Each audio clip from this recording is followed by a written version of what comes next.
దేశమంతా జమిలీ టాక్ నడుస్తోంది. పార్టీలు, ప్రభుత్వాలు, జనంలోనూ జమిలి ఉంటుందా ఉండదా, ఉంటే ఎప్పుడుంటుంది, అది ఏ రూపంలో ఉంటుంది, కాలపరిమితి ముగియని అసెంబ్లీలను ఏం చేస్తారు, కాలపరిమితి ముందే ముగిసిపోయిన అసెంబ్లీలను ఏం చేస్తారు, ఎలా జమిలిని అమల్లోకి తేగలుగుతారు అన్న చర్చ ప్రతి చోట జరుగుతోంది. ఇదే అంశంపై ఇవాల్టి చైర్మన్స్ డెస్క్ చూద్దాం.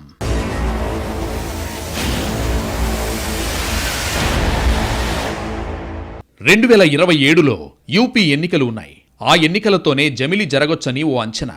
2027లో జమిలి జరిగితే తెలంగాణకు ఏడాది ముందు, ఏపీకి 2 ఏళ్ల ముందు అసెంబ్లీ ఎన్నికలొస్తాయి. ఓవరాల్గా లోక్సభకు 2 ఏళ్ల ముందే ఎన్నికలొస్తాయి. మోడీ సర్కార్ వీటన్నింటినీ ఎలా స్ట్రీమ్లైన్ చేయగలుగుతుంది, ఏ విధంగా అమల్లోకి తీసుకురాగలుగుతుంది అన్నది అందరిలో ఆసక్తి రేపుతోంది. వచ్చే నెలలో మహారాష్ట్ర, జార్ఖండ్ ఎన్నికలు జరుగుతాయి. మరి ఆ అసెంబ్లీలను ఎలా అడ్రస్ చేస్తారు? 3 ఏళ్లకే ఆ అసెంబ్లీల కాలపరిమితిని ముగిస్తారా? వాటిని ఎలా పరిష్కరిస్తారు అన్నది కూడా కేంద్రం ముందు ఉన్న పెద్ద ఛాలెంజ్. అయితే మొదట జమిలి బిల్లును సభ చేత ఆమోదింపజేసి ఆ తర్వాత మిగిలిన కసరత్తు ప్రారంభించొచ్చు. దేశంలో దాదాపు సగం రాష్ట్రాలకు కాలపరిమితి సమస్య వస్తుంది. కొన్నింటికి ముందు, మరికొన్నింటికి తర్వాత. వీటన్నింటినీ సరిచేసుకుంటూ రావడం కేంద్రం ముందున్న పెద్ద ఛాలెంజ్. జమిలి ఎన్నికల్లో బీజేపీ ఖచ్చితంగా మోడీ బొమ్మ పెట్టుకుని జనాన్ని ఓటడగాలి. దానివల్ల పార్లమెంట్, అసెంబ్లీ ఎన్నికల్లో కలిసి రావచ్చనేది ఆ పార్టీ ఆశ. మోడీ ప్రభావం, ఆయన చరిష్మాతో జమిలి ఎన్నికల్లో రాష్ట్రాల్లోనూ కలిసొస్తుందనే రాజకీయ వ్యూహంతో ఉంది బీజేపీ. జనం ఒకేసారి 2 ఓట్లు వేయాల్సి ఉంటుంది. రాష్ట్రాల్లో ఎమ్మెల్యేకి, కేంద్రంలో ఎంపీకి 2 ఓట్లు వేసే క్రమంలో ఓటరు వ్యూహాత్మకంగా అటొక ఓటు, ఇటొక ఓటు వేయలేడు. మోడీ చరిష్మాతో 2 ఓట్లు బీజేపీకే జనం వేస్తారనేది ఒక అంచనా. రాజకీయంగా జమిలి వల్ల బీజేపీకి జరిగే మేలు ఇదే అనేది కాషాయ పార్టీ లెక్క. అయితే ఈ అంచనాలు బీజేపీ అనుకున్నట్టే జరగాలని ఏం లేదు. జమిలిలో మరో రిస్క్ కూడా ఉంది. బీజేపీ అధినాయకత్వం మీద, మోడీ పైన జనంలో వ్యతిరేకత ఉంటే 2 చోట్ల దెబ్బతినే ప్రమాదం కూడా లేకపోలేదు. జమిలి వల్ల రాజకీయంగా ఎంత లాభం ఉంటుందని అంచనా వేస్తున్నారో అంతే స్థాయిలో నష్టం ఉంటుందని కూడా ఆలోచించాల్సిందే. కాకపోతే దేశంలో ఇవాళ మోడీకి ఉన్న చరిష్మా, ఫేస్ వాల్యూ బట్టి చూస్తే బీజేపీకి కొంత అడ్వాంటేజ్ అయ్యే అవకాశం ఉంది. ఏది ఏమైనా జమిలి కేంద్రానికి పెద్ద సవాలే. రాజకీయ ఆమోదం సాధించడం ఒకెత్తైతే సాంకేతికంగా సగానికి పైగా రాష్ట్రాల అసెంబ్లీల కాలపరిమితుల్ని సరిచేయాల్సి ఉంటుంది. జమిలి వల్ల రాజకీయ ప్రయోజనాలు ఎలా ఉన్నా ఎన్నికల వ్యవస్థను చక్కదిద్దాలని దృఢ సంకల్పంతో కేంద్రంలోని మోడీ సర్కార్ గనక ముందుకెళ్తే మరో 3 ఏళ్లలోనే జమిలి ఎన్నికలు తప్పకపోవచ్చు. జమిలి ఎన్నికల నిర్వహణ సవాళ్లతో కూడుకున్న వ్యవహారం. రాష్ట్రాల ఆమోదం తీసుకోవాల్సిన పరిస్థితి. ప్రాంతీయ పార్టీల హవా నడుస్తున్న ప్రస్తుత పరిస్థితుల్లో అందరినీ ఏకతాటిపైకి తీసుకొచ్చి జమిలి ఎన్నికలు నిర్వహించడం ఆషామాషీ వ్యవహారం కాదు.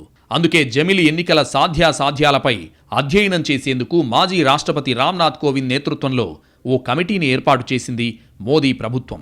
ఇటీవలే ఈ కమిటీ నివేదిక సమర్పించింది. దీనికి కేంద్ర కేబినెట్ ఆమోదముద్ర కూడా వేసేసింది. కోవింద్ కమిటీ ఇచ్చిన సిఫారసులు రాజ్యాంగంలోని కొన్ని నిబంధనల్లో మార్పులు, చేర్పులు చేయాల్సిన అవసరం ఉంది. అయితే వీటిలో కొన్నింటికి రాష్ట్రాల ఆమోదం అవసరం కానుంది. కోవింద్ కమిటీ నివేదికను వచ్చే శీతాకాల సమావేశాల్లో పార్లమెంట్లో పెట్టే అవకాశం కనిపిస్తోంది. అలాగే కమిటీ సిఫారసులకు అనుగుణంగా రాజ్యాంగ సవరణలకు కేంద్రం శ్రీకారం చుట్టనుంది.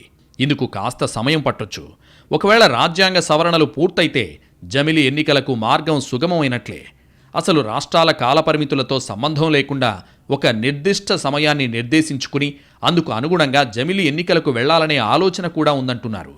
ఇందుకు 2027 లేదా 2028 ముహూర్తంగా నిర్ణయించుకునే అవకాశాలు ఎక్కువగా కనిపిస్తున్నాయి. 32 రాజకీయ పార్టీలు సహా సుప్రీంకోర్టు మాజీ ప్రధాన న్యాయమూర్తులు, హైకోర్టు న్యాయమూర్తులతో సహా ప్రముఖ న్యాయమూర్తులు జమిలిని సమర్థించారు. ప్రస్తుత ఎన్డీఏ సర్కార్ హయాంలోనే జమిలి ఎన్నికలు అమలు చేసి చూపుతామని కేంద్ర హోంమంత్రి అమిత్ షా ఇటీవల స్పష్టం చేశారు. స్వాతంత్ర దినోత్సవం రోజున ప్రధాని మోడీ ఎర్రకోట నుంచి ప్రసంగిస్తూ జమిలి ఎన్నికల గురించి ప్రస్తావించారు. దేశవ్యాప్తంగా ఏటా ఏదో ఒక రాష్ట్రంలో ఎన్నికలు జరుగుతున్నాయని, వీటి ప్రభావం దేశ పురోగతిపై పడుతోందని ఆందోళన వ్యక్తం చేశారు. దీన్నుంచి బయటపడాలంటే జమిలి ఎన్నికలే పరిష్కారమని అన్నారు. ఈ దిశగా అన్ని రాష్ట్రాలు ముందుకు రావాలని పిలుపునిచ్చారు.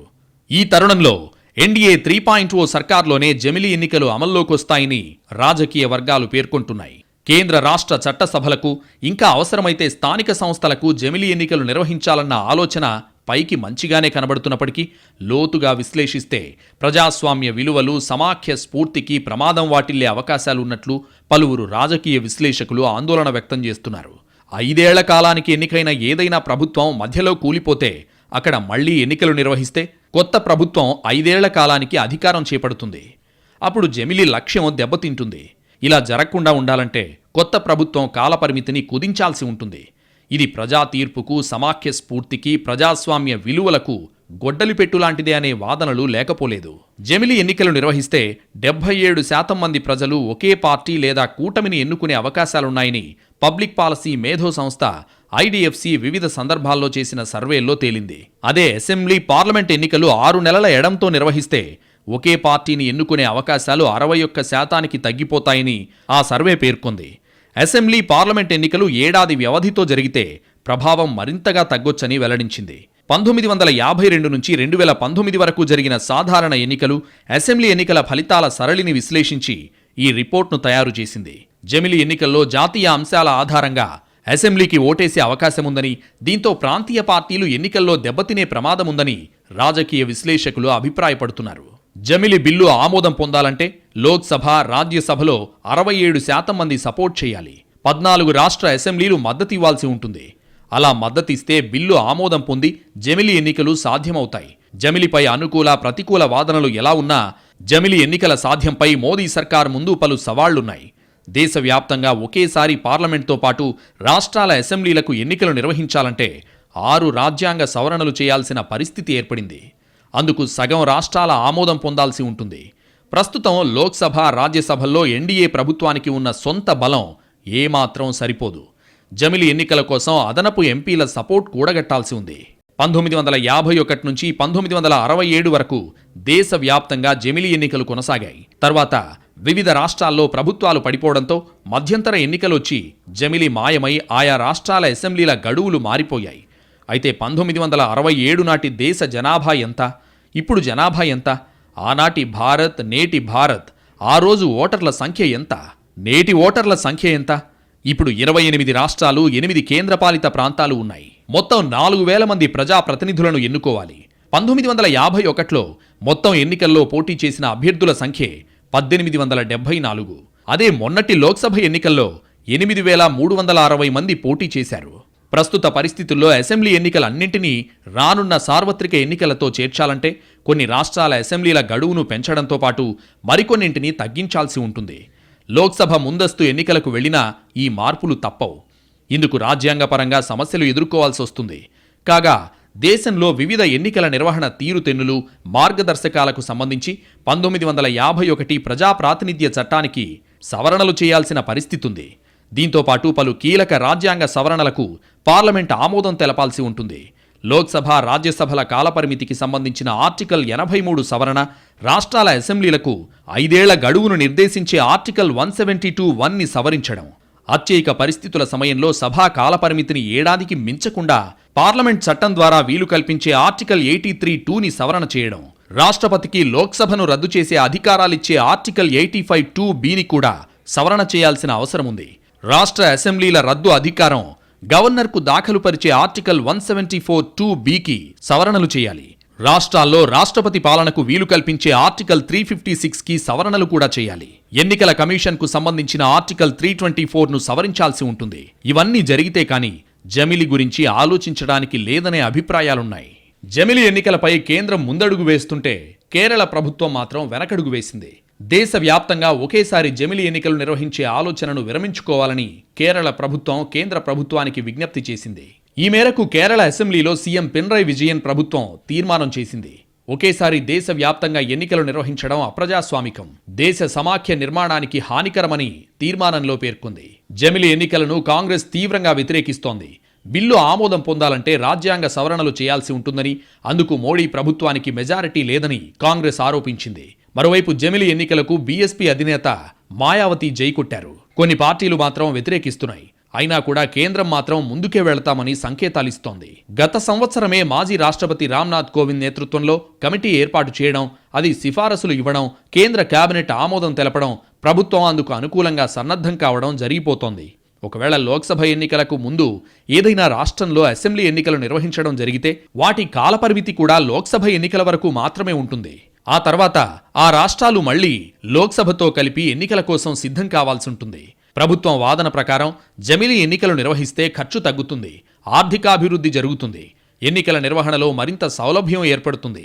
ఎన్నికల కోడ్ మాటిమాటికి లేకపోవడం కారణంగా వివిధ సంక్షేమ పథకాల అమల్లో ఇబ్బందులు తొలగుతాయి. కాబట్టి పరిపాలనలో అడ్డంకులు లేకుండా పాలన సున్నితంగా ముందుకు నడుస్తుంది. ప్రతిపక్షం ప్రకారం భారత్ ఫెడరల్ రాజ్యాంగ స్వభావంతో ఉంది. కేంద్రం హక్కులు కేంద్రానికి ఉన్నాయి, రాష్ట్రాల హక్కులు రాష్ట్రాలకు ఉన్నాయి. ఒకే దేశం ఒకే ఎన్నికలు అనే నినాదం కింద రాష్ట్రాలు తమకంటూ ఒక ఉనికిని కోల్పోతాయి. జమిలి విధానం ఎన్నో కొత్త సమస్యలను సృష్టిస్తుందనే వాదన కూడా వినిపిస్తోంది. లోక్సభలో ఏదైనా ఒక ప్రభుత్వం ఏర్పడినప్పుడు ఆ ప్రభుత్వం సక్రమంగా పనిచేయకపోతే, ఆ ప్రభుత్వం మీద అవిశ్వాసం ఏర్పడినప్పుడు ఆ ప్రభుత్వం పడిపోయి మరలా ఎన్నికలు నిర్వహించాల్సిన అవసరం ఉంటుంది. కానీ జమిలి ఎన్నికల ప్రకారం ఈ అవకాశం ప్రజలకు, ప్రజాప్రతినిధులకు దొరకకుండా పోతుంది. అంటే ఒకసారి మనం ఎన్నుకుంటే ఆయా ప్రభుత్వాలు ఎలా పరిపాలన చేసినా సరే అవిశ్వాస తీర్మానం అనేది అసాధ్యం అయ్యేలా వాస్తవ పరిస్థితి ఉంటుంది. ఒకవేళ కేంద్ర ప్రభుత్వం పడిపోయే పరిస్థితి వచ్చేటప్పుడు రాష్ట్రాల అసెంబ్లీల పరిస్థితి ఏమవుతుంది? ఇదే పరిస్థితి రాష్ట్రాలలో కూడా రావచ్చు. అప్పుడు లోక్సభ గడువు వరకు ఆ రాష్ట్రాలు వేచి ఉండాలా? అంతవరకు ఆయా రాష్ట్రాల్లో ప్రెసిడెంట్ రూల్ విధిస్తారా? కనీస ప్రజాస్వామ్య హక్కులు ఇవ్వరా? ఈ ఎన్నికల ద్వారా ప్రజలకు సమయం ఆదా అవుతుందనేది మరో వాదన. 2 సార్లు ఓటు వేసే ప్రజలు ఒకసారే ఓటు వేస్తారని, కానీ ప్రజలకు ఈ ఒక్కరోజు ఆదా చేసినంత మాత్రాన వారికి వచ్చే ప్రయోజనం ఏమీ ఉండదు. 5 సంవత్సరాలకొకసారి ఎన్నికలు దేశమంతా జరిగి ఆ తర్వాత ఎలాంటి సమస్య వచ్చినా సరే మరలా 5 సంవత్సరాల వరకు ఎన్నికలు నిర్వహించని పరిస్థితి ఉన్నప్పుడు వినడానికి బాగానే ఉంటుంది. కానీ ప్రజాస్వామ్యం మెల్లమెల్లగా ఏకస్వామ్యంలోకి పయనిస్తుంది. లోక్సభకు అనుగుణంగా రాష్ట్రాలలోని శాసనసభలు తమకు తాము సర్దుకోవడం అలవాటు చేసుకుంటాయి. ఇలా సర్దుకోవడం పరోక్షంగా ప్రజాస్వామ్యాన్ని బలహీనం చేసి కేంద్రాన్ని బలోపేతంగా మారుస్తుంది. ఎన్నికలు మాటిమాటికి నిర్వహించేటప్పుడు ఏదైనా పాలనాపరమైన ఇబ్బందులు ఎదురైనప్పుడు వాటిని సులభతరం చేయడానికి మారుతున్న కాలంతో పాటు ఎన్నికల పద్ధతులు మరింత ఆధునికీకరణ చేయడానికి ప్రయత్నాలు జరగాలి. అంతేగాని మొత్తం ఎన్నికలన్నిటికీ ఒక దగ్గరే ప్యాకింగ్ చేసే పద్ధతులు ప్రజలకు ఏ విధమైన ప్రయోజనం అందించవనే అభిప్రాయాలు కూడా ఉన్నాయి. ప్రస్తుతం లోక్సభలో ఎన్డీఏకు 293 ఎంపీల బలముంది. జమిలి ఆమోదానికి 362 మంది ఎంపీల మద్దతు అవసరం ఉంటుంది. రాజ్యసభలో ఎన్డీఏ బలం 121 కాగా జమిలి ఆమోదానికి 164 మంది ఎంపీల మద్దతు కావాల్సి ఉంది. పార్లమెంటరీ ప్రజాస్వామ్యమే కాకుండా సమాఖ్య వ్యవస్థ కలిగిన దేశం కావడం వల్ల రాష్ట్ర ప్రభుత్వాల మాటకు విలువ ఉంటుంది. పార్లమెంట్తో పాటు దేశంలోని సగం రాష్ట్రాల అసెంబ్లీలు ఇందుకు అంగీకరించాలి. అంటే 14 రాష్ట్రాలకు పైగా జమిలికి సరే అనాలి. ప్రస్తుతం బీజేపీ సారథ్యంలోని ఎన్డీఏ సొంతంగా 20 రాష్ట్రాల్లో అధికారంలో ఉంది. అందులో బీజేపీ సొంతంగా 13 రాష్ట్రాల్లో అధికారంలో ఉంది. శాసనసభకు పోటీ చేసే అభ్యర్థి అధమపక్షం 50 కోట్లు, లోక్సభకు పోటీ చేసే అభ్యర్థులు 300-400 కోట్ల వరకు ఖర్చు పెట్టాల్సిన పరిస్థితి నెలకొంది. ఈ విషయం మన రాజకీయ నాయకులు బహిరంగంగా ఒప్పుకోరు. ఎక్కువ ఖర్చు చేసినట్టు ఎన్నికల సంఘానికి తెలిస్తే అనర్హత వేటు పడుతుందని, ఆదాయపు పన్ను శాఖ లెక్కలు అడుగుతుందనే కారణాలు వారికున్నాయి. అసలు ఏదో కొంపలు మునిగిపోయినట్టుగా జమిలికి కంగారెందుకనేది మరికొన్ని పార్టీల అభిప్రాయం. ఇప్పుడు దేశానికి తక్షణ అవసరం ఒకే దేశం ఒకే విద్య, ఒకే దేశం ఒకే వైద్యం అన్నారు కేజ్రీవాల్. ఒక దేశంలో నివసించే వారందరికీ పేద గొప్ప తారతమ్యాలు లేకుండా ఒకే రకమైన విద్య, వైద్య సదుపాయాలు కల్పించడానికి ప్రభుత్వాలు కృషి చేయాలని అర్థం. ఎవరేమనుకున్నా జమిలి ఎన్నికలకు సంబంధించి బిల్లును కేంద్ర ప్రభుత్వం పార్లమెంట్ శీతాకాల సమావేశాల్లో ప్రవేశపెట్టేందుకు సన్నాహాలు చేస్తున్నట్లు చెబుతున్నారు. 2027లో గుజరాత్, హిమాచల్ ప్రదేశ్, గోవా, మణిపూర్, పంజాబ్, ఉత్తరప్రదేశ్, ఉత్తరాఖండ్ అసెంబ్లీల పదవీకాలం ముగిసిన తర్వాత ఎన్నికలు నిర్వహించాల్సి ఉంటుంది. అలాగే 2028 ఫిబ్రవరి, మే మధ్య కర్ణాటక, త్రిపుర, మేఘాలయ, నాగాలాండ్, నవంబర్లో తెలంగాణ, ఛత్తీస్గఢ్, మధ్యప్రదేశ్, రాజస్థాన్, మిజోరాం అసెంబ్లీల పదవీకాలం పూర్తయి ఎన్నికలు నిర్వహించాల్సి ఉంది. 2029లో ఏపీ, ఒడిశా, అరుణాచల్ ప్రదేశ్, సిక్కిం, జమ్మూ కశ్మీర్, హర్యానా, మహారాష్ట్ర, జార్ఖండ్ అసెంబ్లీల పదవీకాలం ముగిసిన ఎన్నికలు నిర్వహించాల్సి ఉంటుంది. అంటే 2027 నుంచి 2029 మధ్య ఏకంగా 24 రాష్ట్రాల ఎన్నికలుంటాయి. 2029లో సార్వత్రిక ఎన్నికలు కూడా ఉంటాయి. 2027 నుంచి 2028 మధ్య అయితే 16 రాష్ట్రాల అసెంబ్లీ ఎన్నికలున్నాయి. కాబట్టి 2029లో జరగాల్సిన 8 రాష్ట్రాల ఎన్నికలను, లోక్సభ ఎన్నికలను ముందుకు జరిపితే 2028లో జమిలి ఎన్నికలు పెట్టేయచ్చు. దీనివల్ల 2027లో ఎన్నికలు పెండింగ్ ఉన్న 7 రాష్ట్రాల అసెంబ్లీల పదవీకాలం పొడిగించాల్సి ఉంటుంది. వీటిలో హిమాచల్, పంజాబ్ మినహా మిగిలిన చోట్ల బీజేపీయే అధికారంలో ఉంది. కాబట్టి ఈ 7 రాష్ట్రాల అసెంబ్లీ గడువు పొడిగిస్తే 2028లో జమిలి నిర్వహణకు అనుకూలంగా ఉందనేది ఓ లెక్క. కానీ అనుకున్నది అనుకున్నట్టుగా జరుగుతుందా లేదా అనేది మరో చర్చ. దేశంలో అన్ని రాష్ట్రాల్లోనూ ఒకే రకమైన అంశం పనిచేసే పరిస్థితి కూడా లేదు. ఉత్తరాది రాష్ట్రాల్లో పనిచేసినట్టుగా దక్షిణాదిలో జాతీయవాదం పనిచేయకపోవచ్చు. దక్షిణాదిలో అభివృద్ధి, పరిపాలన ప్రధాన పాత్ర పోషించే అవకాశం ఉంది. ఇక కులపరమైన రాజకీయం తీసుకుంటే ప్రాంతీయ పార్టీలకు సాధ్యమైనట్టుగా జాతీయ పార్టీలకు కుదరదనే వాదన కూడా ఉంది. మొత్తం మీద జమిలి ఎన్నికలతో ఎవరికి లాభం, ఎవరికి నష్టమో తేల్చాలంటే పలు సమీకరణల్ని పరిగణలోకి తీసుకోవాల్సిన అవసరం ఉంది. ప్రాంతీయ పార్టీలు, సీఎంలు బలంగా ఉన్న రాష్ట్రాల్లో జాతీయ పార్టీలకు అడ్వాంటేజ్ దొరకడం కష్టమేననే అభిప్రాయం కూడా వినిపిస్తోంది. గతంలో కొన్ని రాష్ట్రాల్లో మోడీ వేవ్ పనిచేయలేదని కొందరు గుర్తు చేస్తున్నారు. అయితే ఎవరి అభిప్రాయం ఎలా ఉన్నా ఓటరు మనసులో ఏముందనేది కీలకంగా మారనుంది. జమిలి ఎన్నికల్లో అసెంబ్లీ, పార్లమెంటుకు ఒకే పార్టీకి ఓటు వేస్తారా, వేరువేరు పార్టీల వైపు మొగ్గుతారా అనేది తేలాల్సి ఉంది. భారతీయ ఓటర్ల పరిణితి విషయంలో ఎవరికీ ఎలాంటి అనుమానాల్లేవు. చాలాసార్లు తలపండిన మేధావులకు కూడా దిమ్మ తిరిగే షాకులిచ్చిన చరిత్ర ఈ దేశ ఓటర్లకుంది. విశ్లేషకుల ఊహకు కూడా అందని కారణాలతో గద్దెనెక్కిన పార్టీలు, దిగిపోయిన ప్రభుత్వాలు ఉన్నాయి. విభిన్న రాష్ట్రాలు, భాషలు, మతాలు, కులాలు ఉన్న దేశంలో ఓటర్లు మాత్రం ఒకే రీతిగా ఆలోచించడం కూడా ఇప్పటికీ ఎవరికీ అంతుచిక్కని విషయమే. కానీ కశ్మీర్ నుంచి కన్యాకుమారి వరకు మెజారిటీ ఓటర్లు కేంద్రంలో ఒకే పార్టీకి ఓటేస్తూ వస్తున్నారు. ఒకరితో ఒకరు మాట్లాడకుండానే కొన్ని అంశాల ఆధారంగా ఒకే అభిప్రాయానికొచ్చి ఓట్లు వేస్తున్నారు. జమిలి ఎన్నికల్లో కూడా ఇలాంటి పరిణామాలు చోటు చేసుకునే అవకాశాలున్నాయి. అయితే ప్రాంతీయ పార్టీలు లేవనెత్తే అంశాలు ఓటర్లను ప్రభావితం చేయగలిగితే అప్పుడు పరిస్థితిని ఊహించడం కష్టం. కాగితాలపై ఏ పార్టీ ఎలాంటి లెక్కలేసుకున్నా అంతిమ నిర్ణయం ఖచ్చితంగా ఓటర్ల చేతుల్లోనే ఉంటుంది. జమిలి ఎన్నికలతో లబ్ధి పొందాలనుకుంటున్న బీజేపీకి షాక్ తగిలినా ఆశ్చర్యపోనక్కర్లేదని కొందరు విశ్లేషకులు అంటున్నారు. ఏ పరిస్థితికైనా సిద్ధపడే జమిలి లాంటి ప్రమాదకర జూదానికి సిద్ధపడాలని చెబుతున్నారు. మాజీ రాష్ట్రపతి రామ్నాథ్ కోవింద్ సారథ్యంలో కేంద్ర ప్రభుత్వం ఏర్పాటు చేసిన కమిటీ తన తుది నివేదికను కేంద్రానికి ఇచ్చినప్పటి నుంచి ఎప్పుడు జమిలి ఎన్నికలుంటాయా అనే చర్చ నడుస్తోంది. కొన్ని నివేదికల ప్రకారం 2019 లోక్సభ ఎన్నికలకు మొత్తంగా 60,000 కోట్లు ఖర్చయింది. ఇందులో అభ్యర్థులు, రాజకీయ పార్టీలు, ఎన్నికల సంఘం ఖర్చులుంటాయి. దేశంలో ఏకకాలంలో ఎన్నికలు జరిగితే ఎన్నికల ఖర్చును తగ్గించుకోవచ్చనే అభిప్రాయం వ్యక్తమవుతోంది. ఎన్నికల కోసం అధికారిక సిబ్బందిని నియమించడం, రోజువారీ పరిపాలనా విధులు సాఫీగా సాగడంలో ఆటంకం కలుగుతోంది. ఎన్నికలు జరుగుతున్న సమయంలో అధికారుల సంఖ్య పెంచాల్సి ఉంటుంది. దీంతో ఇది సాధారణ పరిపాలనను ప్రభావితం చేస్తోంది. ఏకకాలంలో ఎన్నికలు నిర్వహిస్తే పాలనాపరమైన పనులపై ఎలాంటి ప్రభావం పడదని అధికార పక్షం భావిస్తోంది. రాష్ట్రాల్లో ఒక్కో సమయంలో ఎన్నికలు జరుగుతుండటంతో ప్రజాధనం వృధాతో పాటు సంక్షేమ పథకాల అమలుపై ప్రభావం పడుతోందని చెబుతోంది. భారీ స్థాయిలో ఎన్నికలు నిర్వహించాల్సిన ప్రక్రియ ఉన్నందున అధికారులు సంక్షేమ పథకాలను చేరవేయడంపై దృష్టి పెట్టకపోవచ్చని అంటోంది. మరోవైపు ఏకకాలంలో ఎన్నికలు నిర్వహించడం వల్ల ఓటింగ్ శాతం పెరుగుతుందని ఇంకొందరు నిపుణులు అభిప్రాయపడుతున్నారు. రాష్ట్రాల్లో దశాబ్దాలుగా వేళ్లూనుకున్న ప్రాంతీయ పార్టీలు జమిలి ఎన్నికలను వ్యతిరేకిస్తున్నాయి. అందుకు కారణమూ లేకపోలేదు. ఏకకాలంలో ఎన్నికలు జరిగితే ప్రాంతీయ పార్టీల మనుగడ ప్రశ్నార్థకం అవుతుందని ఆయా పార్టీలు ఆందోళన వ్యక్తం చేస్తున్నాయి. ఏకకాలంలో ఎన్నికలు నిర్వహించే ప్రక్రియతో స్థానిక సంస్థల సమస్యలు పరిష్కారం కాకుండా పోయే ప్రమాదం ఉందని మరికొందరు అంటున్నారు. ఒకే దేశం, ఒకే ఎన్నిక అమల్లోకొస్తే ప్రచారంలో జాతీయ విషయాలే ప్రాధాన్యతాంశాలుగా మారతాయి. స్థానిక అంశాలు, సమస్యలు కనిపించకుండా పోతాయని ప్రాంతీయ పార్టీలు ఆందోళన చెందుతున్నాయి. ఎన్నికల ఖర్చుల్లోనూ ప్రాంతీయ పార్టీలు పోటీ పడాల్సి వస్తుంది. మనుషులు ఆరోగ్యంగా ఉండాలంటే సమతుల ఆహారం ఎలా అవసరమో, ప్రజాస్వామ్య వ్యవస్థ పటిష్టంగా, పరిపుష్టిగా, ఆరోగ్యంగా ఉండాలంటే విభిన్న ఆలోచనలు ఉన్న బహుళ పార్టీ వ్యవస్థ ఆవశ్యకం. తద్వారా ప్రశ్నించే తత్వం బలపడి ప్రజాస్వామ్యం బలోపేతమవుతుంది. అందువల్ల ఒకే దేశం, ఒకే ఎన్నికలు అమలు చేయాల్సిన అవసరం ఉందా లేదా అని నిర్ణయించుకునే అవకాశం దేశం మొత్తానికి ఇవ్వాలి. ఏకకాల ఎన్నికల ఆవశ్యకత, దాని సాధ్యాసాధ్యాలపై అన్ని రాజకీయ పార్టీలు, రాష్ట్రాల మధ్య ఏకాభిప్రాయం ఉండాలి. ఏకకాలంలో ఎన్నికలను నిర్వహించడం వల్ల కలిగే ప్రయోజనాలు, సవాళ్ల గురించి విస్తృత చర్చ జరగాలి. జమిలి ఎన్నికలు ఆచరణ సాధ్యం కాదని, ఇది అధికార కేంద్రీకరణకు మార్గాన్ని సుగమం చేయడమేనని, మన దేశ సమాఖ్య వ్యవస్థ, రాజ్యాంగ మౌలిక సూత్రాలపైన దాడి చేయడమేనని ప్రతిపక్షాలు తీవ్ర అభ్యంతరం వ్యక్తం చేస్తున్నాయి. జమిలి ఎన్నికల వల్ల పలు సమస్యలు ఉత్పన్నమయ్యే అవకాశముంది. పార్లమెంట్ లేదా అసెంబ్లీకి ఎన్నికైన ప్రజాప్రతినిధి వెంటనే మరణిస్తే ఏం చేస్తారు? అధికార పార్టీ మధ్యలో మెజారిటీ కోల్పోయి ప్రభుత్వం కూలిపోతే ప్రత్యామ్నాయమేంటి? అటువంటి ప్రత్యామ్నాయం ప్రజాస్వామ్యయుతం అవుతుందా? జమిలి ఎన్నికలకు బదులు ఎన్నికల సంస్కరణల్ని తక్షణమే చేపట్టి దామాషా ఎన్నికల పద్ధతిని ప్రవేశపెట్టాలి. పార్టీల మేనిఫెస్టోలను, వారి విధానాలను సమగ్రంగా విశ్లేషించుకుని రాజకీయ పార్టీలకు ప్రజలు ఓటు వేయడం న్యాయసమ్మతమైన, ఆరోగ్యకరమైన ప్రజాస్వామ్య ప్రక్రియ.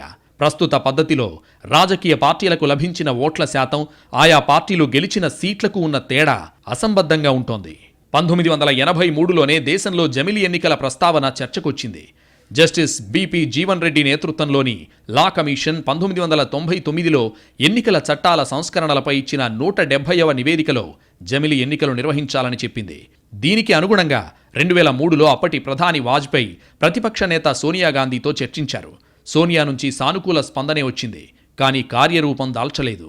ఆ తర్వాత 2010లో బీజేపీ నేత అద్వానీ జమిలి విషయాన్ని అప్పటి ప్రధాని మన్మోహన్ సింగ్, ప్రణబ్ ముఖర్జీతో చర్చించారు. వారి నుంచి సైతం సానుకూల స్పందన వచ్చినా ఆచరణలోకి రాలేదు. 2015 డిసెంబర్లో న్యాయశాఖ పార్లమెంటరీ స్థాయి సంఘం 79వ నివేదికలోనూ దీని గురించి ప్రస్తావించింది. 2017 నవంబర్లో అప్పటి నీతి ఆయోగ్ సభ్యుడు ఓఎస్డీ వివేక్ దేబ్రాయ్, కిషోర్ దేశాయ్లు జమిలి ఎన్నికలపై నీతి ఆయోగ్ తరపున విశ్లేషణ చేశారు. 4 ఏళ్ల క్రితం కేంద్ర ఎన్నికల ప్రధాన కమిషనర్ సునీల్ అరోరా సైతం జమిలి ఎన్నికల నిర్వహణకు సంసిద్ధంగా ఉన్నట్లు పాజిటివ్గా రియాక్ట్ అయ్యారు. 2014 లోక్సభ ఎన్నికల సందర్భంగా పొలిటికల్ రిఫార్మ్స్ పేరుతో ఎన్నికల మేనిఫెస్టోలో, ఆ తర్వాత 2019 ప్రణాళికలో బీజేపీ దీన్ని ప్రస్తావించింది. 2015లో ఎంపీ సుదర్శన్ నాచియప్పన్ నేతృత్వంలోని పార్లమెంటరీ స్టాండింగ్ కమిటీ చర్చించి జమిలి ఎన్నికల నిర్వహణలోని అనుకూల, ప్రతికూల పరిస్థితులను వివరించింది. ప్రస్తుత రాజకీయ పరిస్థితుల్లో సాధ్యం కాకపోవచ్చనే సందేహాన్ని వ్యక్తం చేస్తూనే ఇది జాతీయ అవసరాలకు చాలా ఉపయోగపడే విధానమనే అభిప్రాయం వ్యక్తం చేసింది.